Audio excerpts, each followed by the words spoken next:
Donc, bonjour à tous. Très contente là, de voir tout le monde sur l'appel ce matin. Je vous dirais que je commencerai peut-être là au niveau là, du message que j'ai à passer au niveau de la population. Ça concerne vraiment ce qu'on met en place pour la protection de nos personnes âgées, protection pour la sécurité financière. Ça a été annoncé que les personnes âgées à faible revenu ou à revenu modeste prévoient un versement supplémentaire à titre du crédit pour la TPS de près de 400 $ par adulte ou de 600 $ par couple. On va également renforcer l'aide aux personnes âgées canadiennes en versant 9 millions de dollars par l'intermédiaire de Centraide Canada pour aider les populations âgées du pays à se procurer des produits alimentaires, des médicaments et d'autres articles essentiels. Et je sais que pour Centraide Gaspésie des Îles-de-la-Madeleine, ils ont des contacts avec nos centres d'action bénévoles dans chacune de nos MRC. Et quand on regarde au niveau des services de popote roulante, tout ça est souvent géré au niveau des centres d'action bénévoles. Donc, s'assurer que nos personnes âgées, puis on a beaucoup de personnes âgées dont les familles sont à l'extérieur, les enfants sont pas ici, qui demeurent seuls, fait que c'est important là de s'assurer là de ne pas échapper personne. Autre chose aussi, on va on va autoriser le report au 31 août du de la déclaration du nouvel impôt qui est exigible et on va prolonger jusqu'au 1er juin la date limite de la production des déclarations de revenus. Cependant, je tiens à souligner le fait, puis ça c'est important, au niveau des déclarations de revenus, quand on regarde les nouvelles allocations, puis les nouvelles prestations, les prestations sont calculées en fonction de la déclaration de revenus. Donc, je conseille fortement aux gens, au niveau, s'il y a des ajustements à faire au niveau de supplément du revenu garanti, de quand même, les bureaux de comptables sont ouverts, de quand même produire, tout faire en sorte là, pour que leur déclaration de revenus soit faite le plus rapidement possible. Et pour nos personnes âgées, ben écoutez, vraiment l'importance de suivre les consignes puis les conseils qui sont donnés à tout le monde. Se laver les mains, éviter de se toucher le visage, se tenir loin des gens, sortir dehors, aller prendre l'air. On a des journées où il fait beau, là, on peut commencer à sortir, s'assurer d'avoir suffisamment de médicaments puis de fournitures médicales à la maison. Identifier qui peut nous aider dans les tâches ménagères puis les services de livraison de nourriture puis de médicaments à notre porte. Rester chez soi, très important, puis vraiment limiter le nombre de visiteurs à domicile. Je comprends que c'est pas simple. Vous direz, moi, je suis dans ma 3e semaine où je suis arrivée dans la région. J'ai mes parents, mon père a 86 ans, ma mère a 79 ans. Ça fait 5 semaines que je les ai pas vus, mais tu sais, on s'appelle, j'appelle à tous les jours. On s'assure là de garder le lien. Les petits enfants, mes fils s'appellent aussi leurs grands-parents. Fait que c'est important là tous les efforts qu'on peut faire là pour faire en sorte de garder le lien avec nos aînés. Fait que c'est vraiment là au message du jour au niveau des personnes âgées. Je peux vous dire aussi, comme Thierry l'a mentionné en début de rencontre, nos bureaux sont ouverts. On travaille de façon très active avec tous les organismes du milieu. Chaque jour, il y a des appels, conférences, que ce soit on parle au préfet, les maires, la direction de la santé publique, on est en contact avec le CI3S, avec les gens du milieu, avec le Conseil des ministres. La semaine passée, j'ai eu 2 rencontres du Conseil des ministres. Fait que même à distance, on continue là, d'être très impliqués dans le milieu. On a beaucoup de gens qui nous appellent concernant, je vous dirais, moi, ce qui m'interpelle beaucoup de ce temps-ci, c'est avec l'ouverture de la pêche, tout le secteur des pêches. peux vous dire que là aussi, j'ai des contacts avec l'AQIP et l'AQIP travaille aussi de façon très étroite avec la direction de la santé publique pour vraiment on met en place des mesures qui vont protéger la santé et la sécurité des employés d'usine. J'entends toutes sortes d'histoires, on reçoit des appels, les maires m'en parlent, puis je veux vraiment rassurer là au niveau de la population là que autant au niveau de la direction de la santé publique, autant au niveau des industriels de la pêche, puis autant au niveau des pêcheurs, il n'y a personne qui va travailler pour faire en sorte qu'on on trouve pas important la santé des gens qui sont impliqués dans ce secteur-là. Au contraire, tout est mis en place pour que l'économie dans notre milieu continue de bien se porter. Et je demande vraiment là l'aide de tout le monde de pouvoir s'impliquer. On peut aller voir aussi, parce que je recevais des appels la semaine passée, des gens qui craignaient que le homard soit porteur de la COVID-19. Ben écoutez, non, le homard n'est pas porteur de la COVID-19, ni le crabe, ni au niveau de l'agriculture, la même chose au niveau des produits. Puis j'encourage les gens à aller peut-être d'aller voir sur les sites du gouvernement comme l'Agence d'inspection des aliments au niveau canadien pour avoir de l'information. Ça fait que de faire attention à tout ce qui se dit des fois sur Facebook qui a tendance à peut-être vouloir créer là plus de sentiments de panique chez les gens, mais gênez-vous pas, nos bureaux sont ouverts, on est capable de répondre à toutes vos questions. Sur ce, je vais laisser aux journalistes le soin de poser leurs questions. Je vais commencer, je vais y aller en rafale, allons-y en rafale, puis je vais vous nommer un à un. Si vous avez des questions, tant mieux. Je vais commencer par Mélanie. Vas-y, Mélanie. Bonjour, Madame Leboutillier.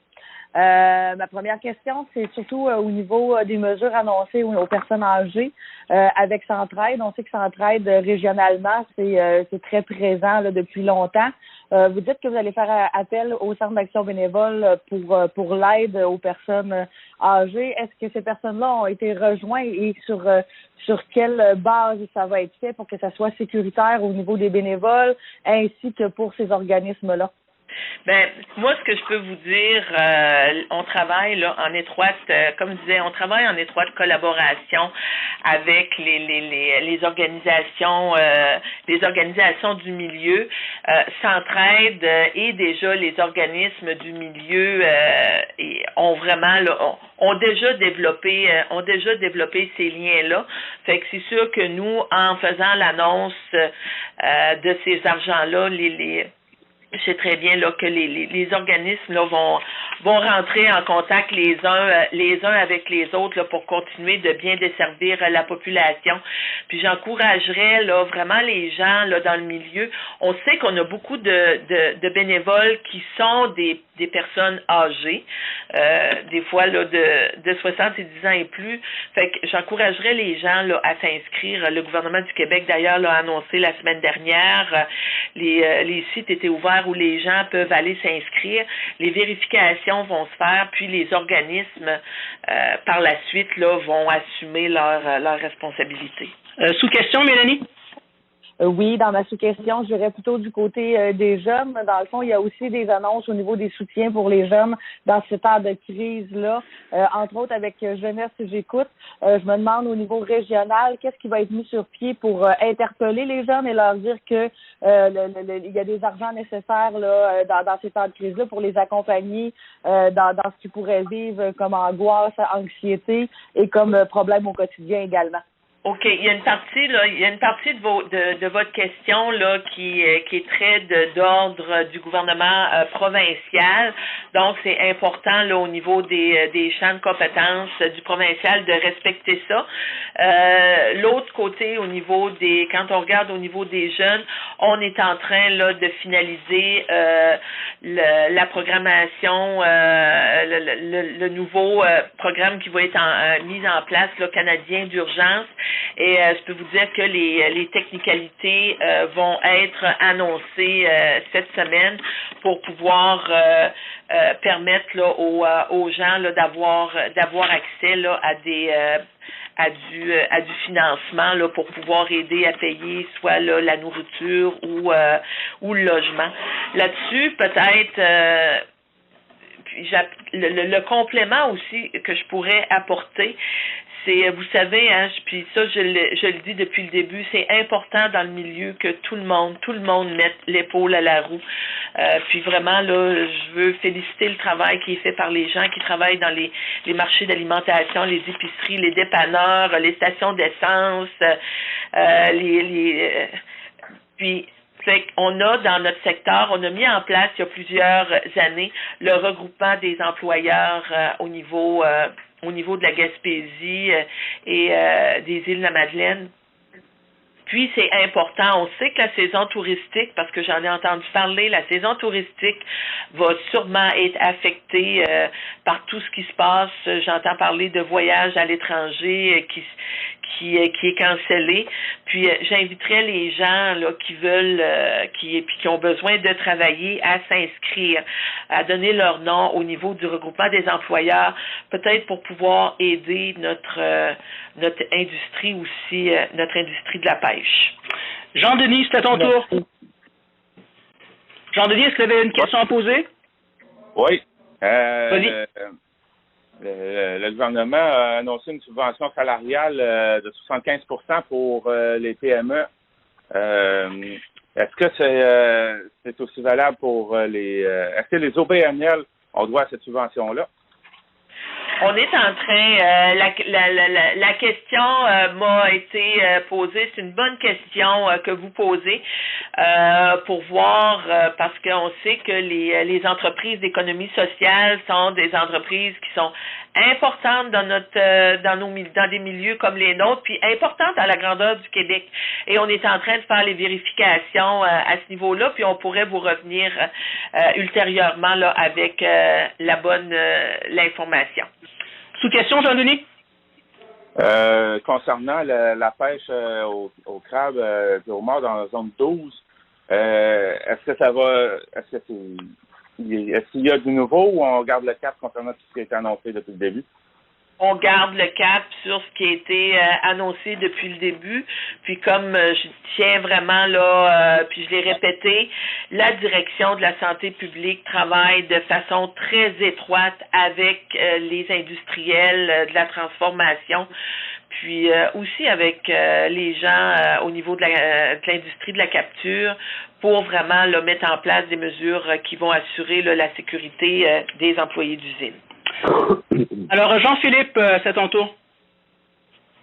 Oui, je me demandais, Mme Leboutier, en tant que citoyenne gaspésienne, comment vous avez accueilli justement les mesures qui avaient été annoncées au niveau provincial pour le confinement, les barrages routiers justement qui ont été mis en place là, pour ne pas être infectés, disons-le comme ça aussi, par les autres régions?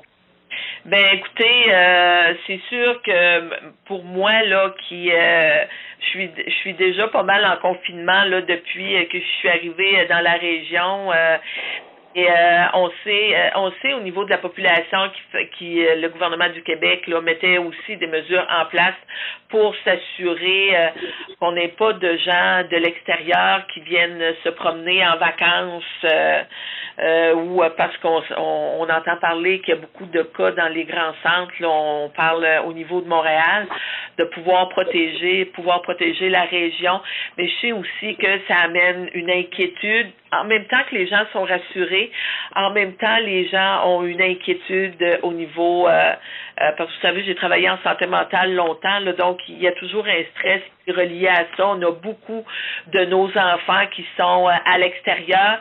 Je le vis personnellement, mes enfants, mes trois fils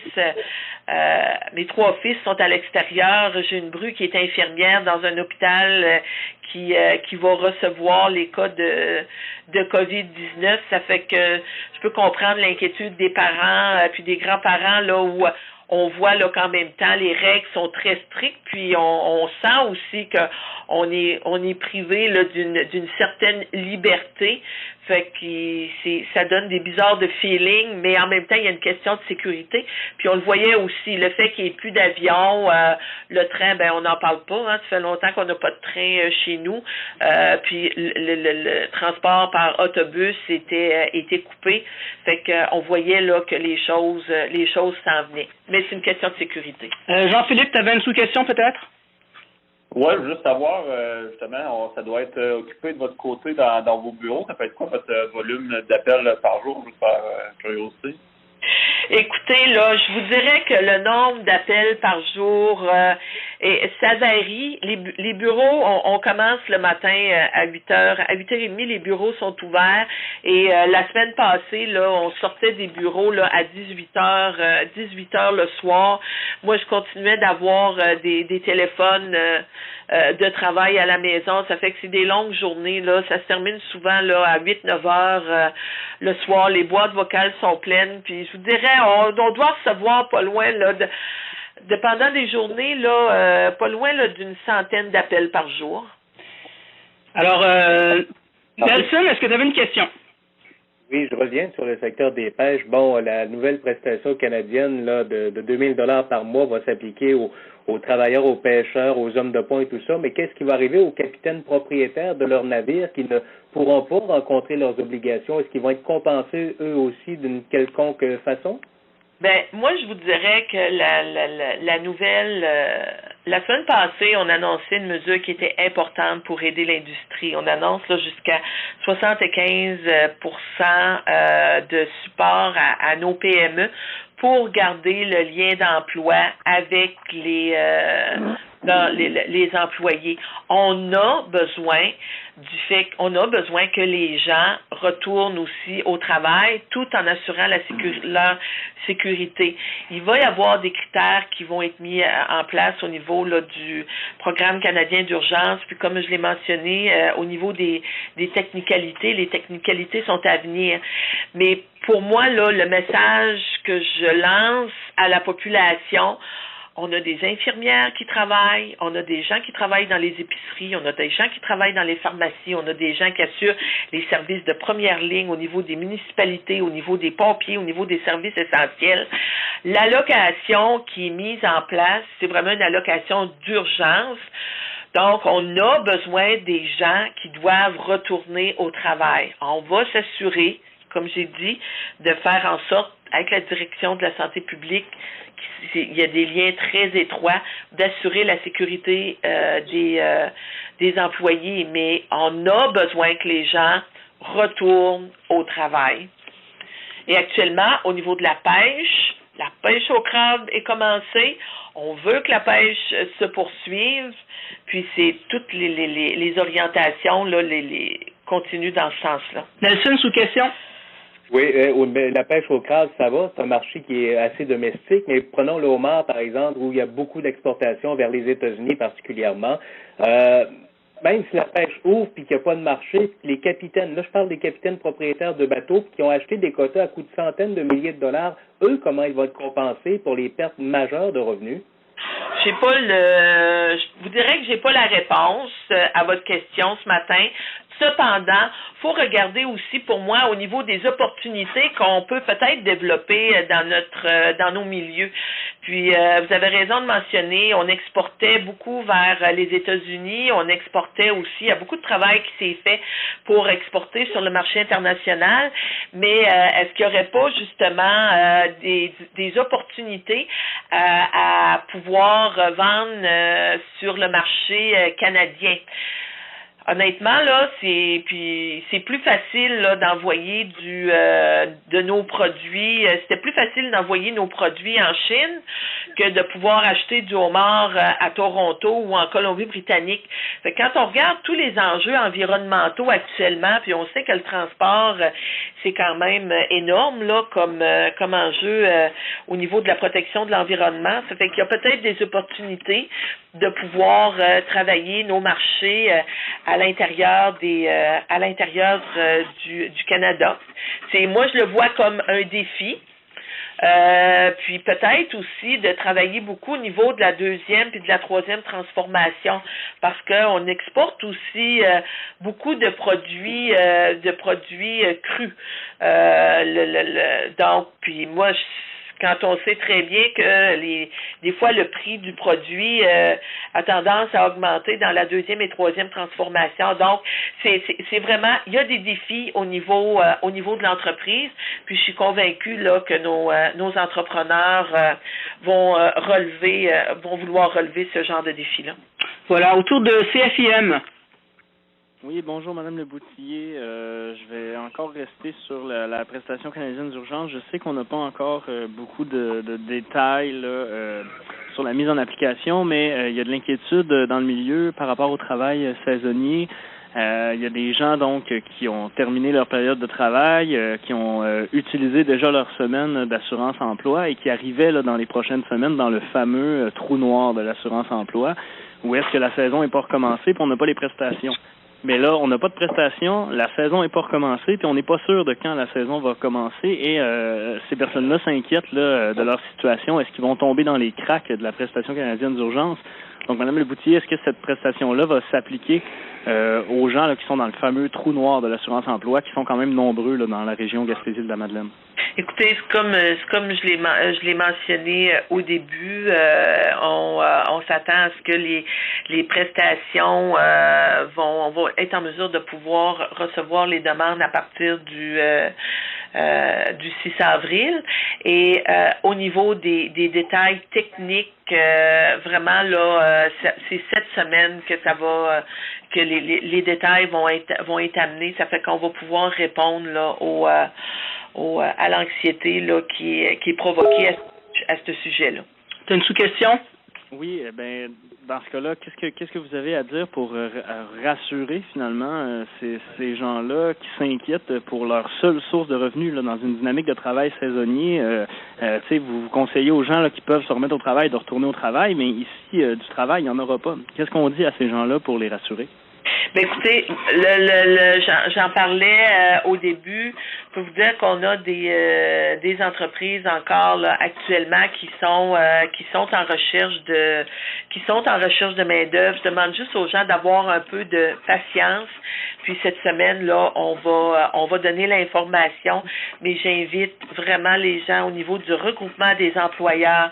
On a cette organisation-là dans le secteur qui a été mis en place, puis je vous dirais qu'il pourrait servir d'exemple pour beaucoup de régions au niveau du Québec là, de pouvoir donner fait que les gens puissent donner leur nom s'ils veulent là, retourner au travail.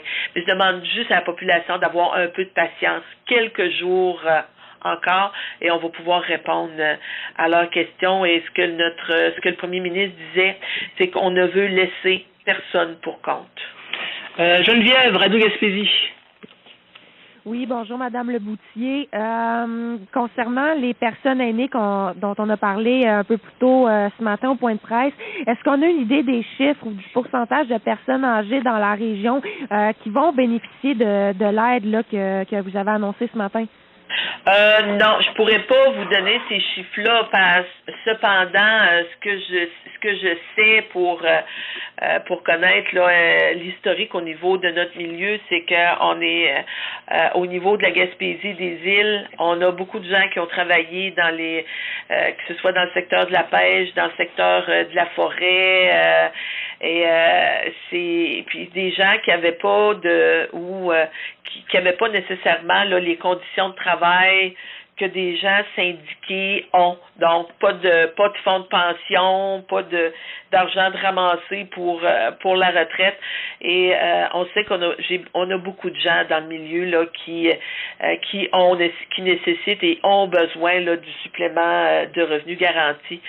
Fait que c'est sûr que pour moi, les argents qui ont été annoncés, qui vont transiter par Centraide et par nos organismes communautaires du milieu, tout ce qu'on va faire pour pouvoir aider là, notre population là, va être bienvenu.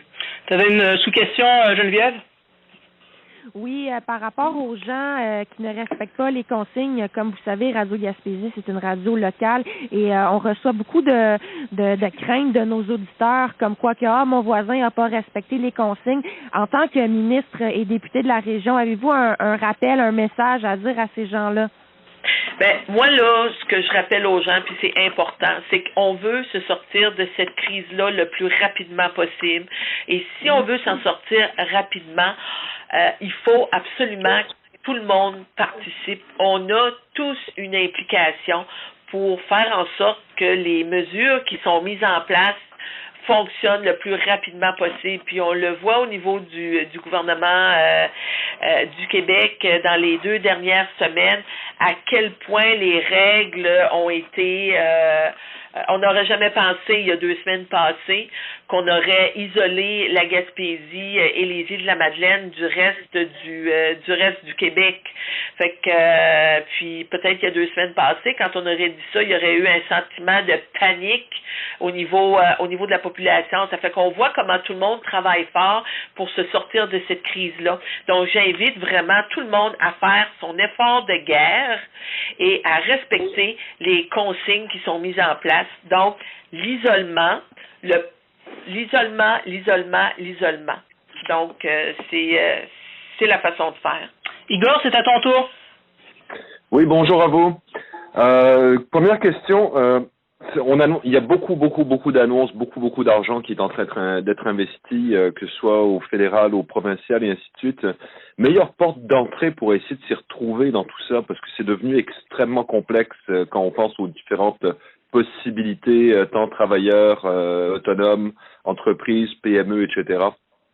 Meilleur endroit, comme je disais, on peut appeler dans mes bureaux et le meilleur au niveau du site Internet qu'on a mis en place, canada.ca. C'est vraiment le meilleur endroit où aller chercher l'information. Puis aussi sur ma page Facebook. Sous question, Igor? Ensuite, en ce qui a trait, dans un autre domaine, au niveau des travailleurs étrangers auxquels on fait appel tant pour les usines que pour l'agriculture et ainsi de suite, où est-ce qu'on en est de ce côté-là? Écoutez, on a besoin des travailleurs étrangers saisonniers. Ils vont être autorisés, là, mais dans des conditions très précises à se rendre au Canada, et puis ils vont devoir respecter les mesures obligatoires en matière de santé et de sécurité. Voilà. Adèle. Oui, salut. En fait, peut-être que ça m'a échappé, vous me direz si ça a été dit, mais au niveau des dates d'ouverture pour les pêcheurs marino, pour ce qui est du crabe, pétonque et homard, on avait déjà prévu des dates d'ouverture. Qu'est-ce qu'il y en est réellement? C'est vraiment, les discussions se font, c'est Pêche et Océan qui va annoncer les dates d'ouverture. Donc, on est toujours dans l'attente. On est toujours dans l'attente, oui. Avec une autre question, Adèle? Non, c'est bon. Gilles, c'est à ton tour. Je reviens sur la pêche du homard, Madame Le Boutillier. Est-ce que vous avez eu des rencontres ou des rencontres non, mais des discussions avec le regroupement des pêcheurs professionnels du sud de la Gaspésie quant à la possible mise en veilleuse de saison ou le retard? Écoutez, non, j'ai pas eu de discussion avec le regroupement des pêcheurs, mais comme je disais, pour moi c'est important que tout le monde mette l'épaule à la roue.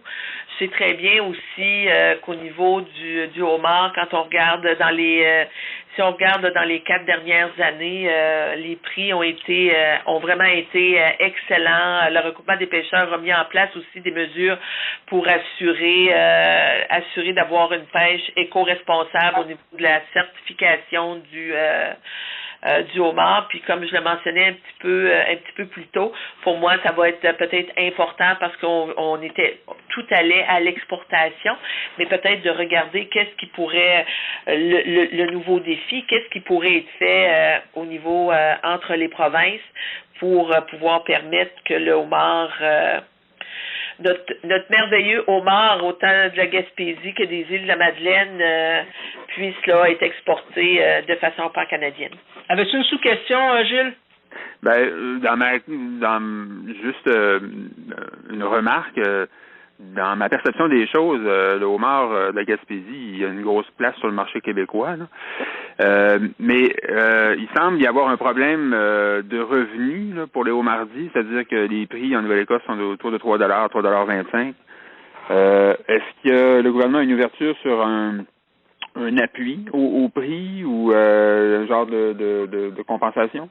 Il y a juste pour revenir, oui, c'est le homard au niveau du Québec, c'est très bien, mais comme je le disais, le problème est avec les autres provinces là, en allant plus vers l'ouest.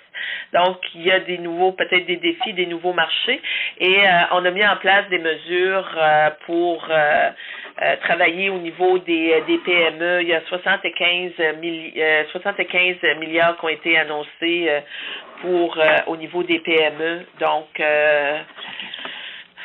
les entreprises, parce que, comme je dis, je parle plus de pêcheurs, je parle d'industriels de la capture, parce que c'est ce qu'ils sont aussi. Ce sont des PME, peuvent avoir accès à ces mêmes sommes-là. Voilà. Bruno, c'est à ton tour. Oui, 2 questions. Madame Le Boutillier, que pensez-vous de ce que certains élus avancent, notamment à la Côte-Nord, à l'effet qu'on devrait renforcer le confinement aux frontières, voire même imposer là, des frontières entre les MRC? Je vais vous dire, je pense que ça relève des élus.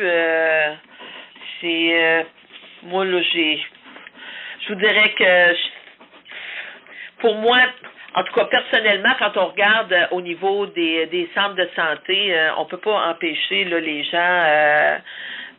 gens de se déplacer d'une MRC à l'autre. Si on regarde les gens qui ont des traitements d'ophtalmologie, ils doivent sortir de la MRC. Là, ils vont se rendre vers Gaspé ou Maria. Mais je peux vous dire que je fais confiance aux autorités gouvernementales canadiennes, québécoises dans ce sens-là. Une dernière question, Bruno, vas-y. Oui, dans le dossier là, des ports de mer, on apprenait aujourd'hui que Québec devient propriétaire donc de 4 ports de mer, dont celui de Gaspé et de Matane. Et en principe, là, on parle d'un montant, vous allez me corriger, là, de 148 millions de dollars pour la mise à niveau. Certains pensent que c'est peut-être pas suffisant compte tenu de la grosseur des infrastructures. Vous en pensez quoi? Écoutez, là on parle des zones industrialo-portuaires. Je pense qu'il y a eu des discussions qui se sont faites entre le fédéral et le provincial. Fait que moi je vais respecter là ce qui s'est dit, puis je serais très mal placée. Je suis pas ingénieur, c'est pas moi là qui était dans le dossier, donc je veux pas me positionner là dans un dossier où je connais pas là tout ce qui s'est passé, mais je fais confiance là, que le fédéral et le provincial ont bien négocié les choses. Je crois qu'un autre journaliste s'est joint à nous pendant notre conversation pour terminer. Est-ce qu'on oublie quelqu'un? Ça va? Écoutez, merci, puis rappelez-moi si vous avez besoin de détails. Merci d'avoir participé à cette importante conférence téléphonique.